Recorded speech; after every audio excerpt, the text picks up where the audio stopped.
welcome in. Today I'm going to be showing you how to make this really cute, easy twist headband.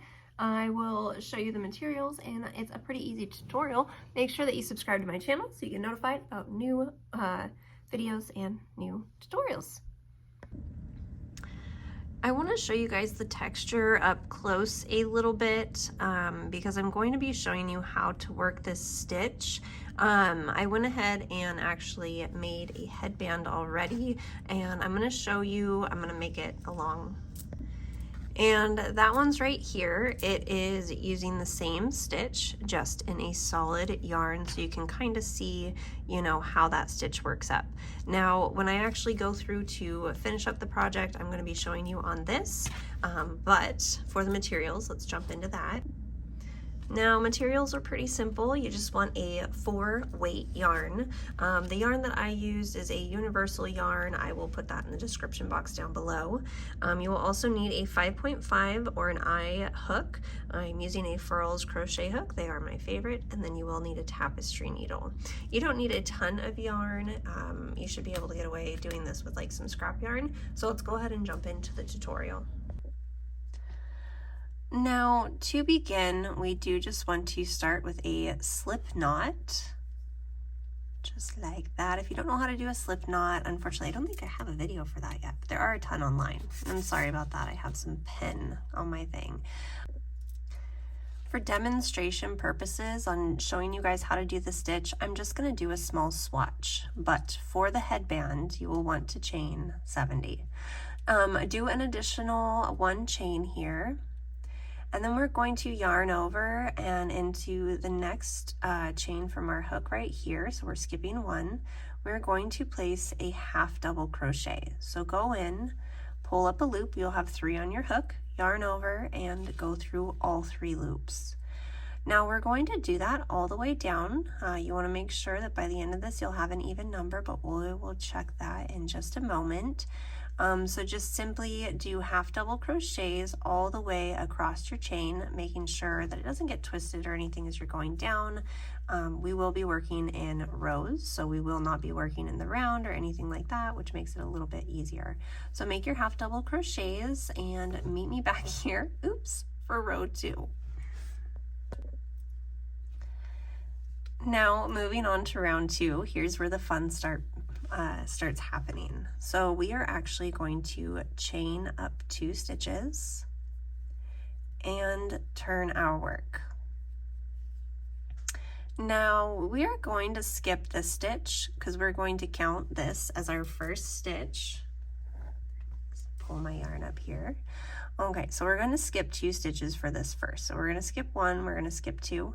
We'll actually yarn over and do a double crochet right here into this 3rd stitch. So we'll go in, go through 2 loops, yarn over and go through 2 more. Now from this point, we're going to chain 1 and skip 1 and make a double crochet here. Now this pattern is going to just be a 1-row repeat, but we need to get through this one here. The repeat row is going to be row 3. Oh, okay, so do this all the way down your chain of 70. You want to skip 1, do a double crochet, and then you're going to chain 1, skip 1, double crochet, and you will do that all the way down your work. Here I went ahead and finished on my little swatch. Now, if you find yourself coming up short on a stitch or anything like that, it's okay, you'll be fine. Just go ahead and place 1 in the last. We're trying to get it into that last chain 1, but if you can't find it, it's okay to put it in that last double crochet or half double crochet. So at this point, we're going to chain up 2. This will be our repeat row now for the rest of this pattern until we get to the last row. Now we're going to yarn over, and what we're going to do is we're actually going to work in the stitch below. So I'm going to pull my hook out here just for a moment, and I want to show you kind of the breakdown. So we have our, chain 1 spaces right here. We have our double crochets, and where our chain 1 spaces, you'll see right below that we have a stitch that we didn't work into from the previous row that we skipped. So that's actually where we're going to be working at for the next few rows. So what you're going to do is you're going to yarn over and you're going to go into the stitch right below. Yarn over, draw through 2, and draw through 2. I'm going to do that again, don't worry. And then you'll chain 1 and skip the double crochet that you made here. You'll yarn over, again, like I said, we're only working into the stitches in the row below. So I'm going to go right here, not into the space, but into the stitch of the row below. Yarn over, pull up a loop, yarn over, pull through 2, yarn over and pull through 2, chain 1.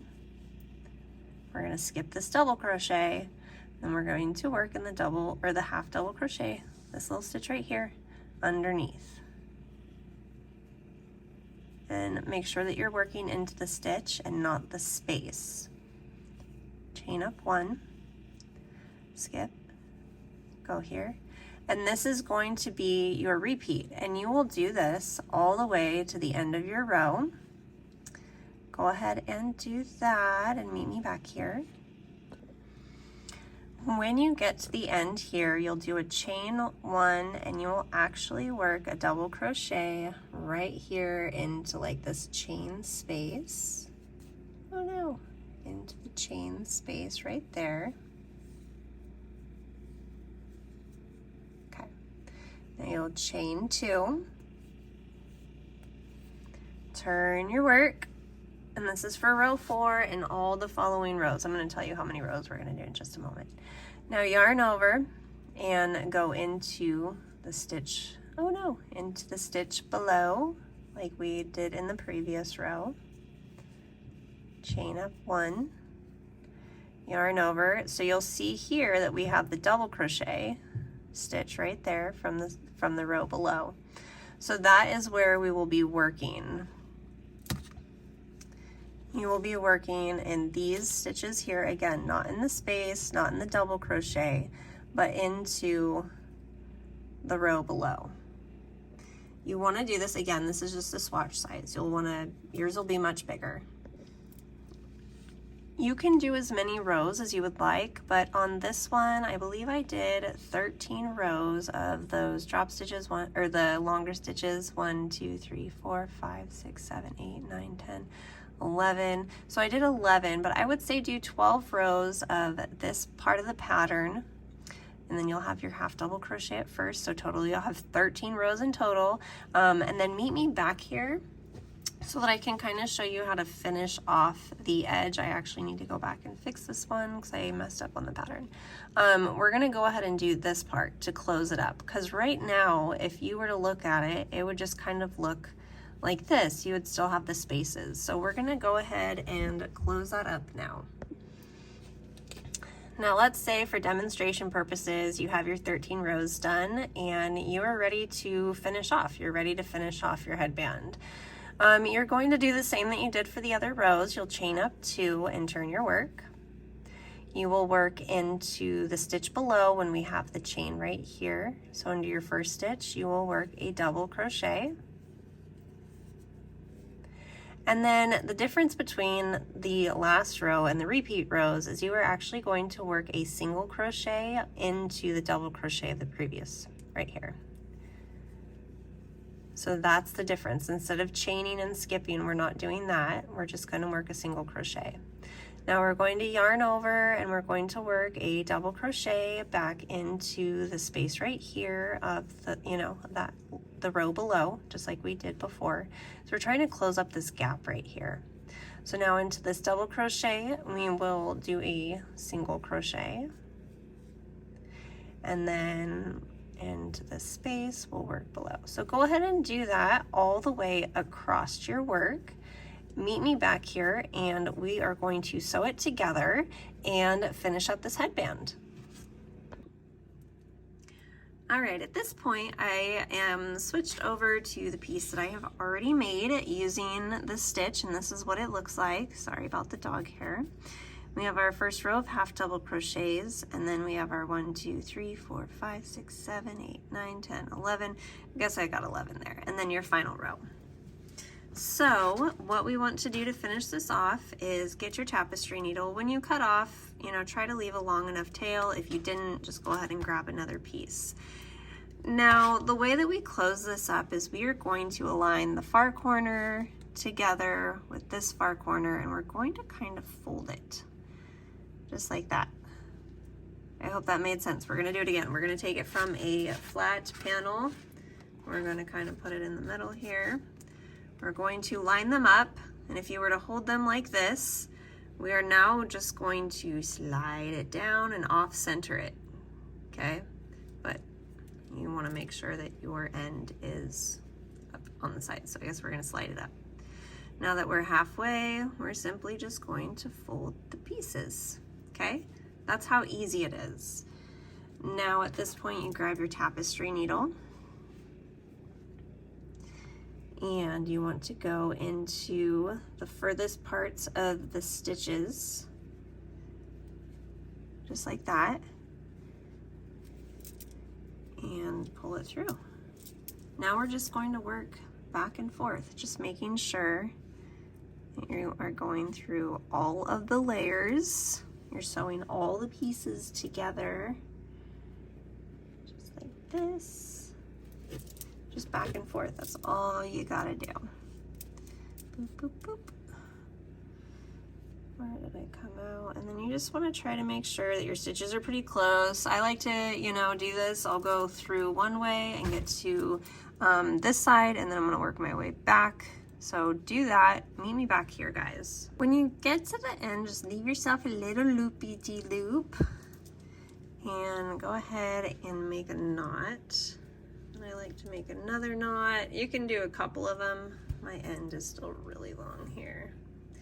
And then you'll want to just kind of sew this in, but we'll flip it inside out and I'll show you what it looks like. Ta-da! That is, let's see if I can adjust the lighting here maybe a little bit. Yeah, that's much better. Sorry, I didn't do that before. But that's what it looks like once you do that little sew twist there. Now, unfortunately, I can't give this one to my customer because I didn't go back and fix this part beforehand, but I will go ahead and actually just throw this one into my keepsakes and make her another one. But I hope you enjoyed today's tutorial. If you did, please leave me a comment down below. Let me know what else you would like to see me make or come up with for you guys. Let me know what you thought of this pattern. Give me a thumbs up and subscribe to my channel so you don't miss out on any more videos. I'm actually going to show you guys. So that's what we got. Thanks guys for tuning in. I'll see you all next time.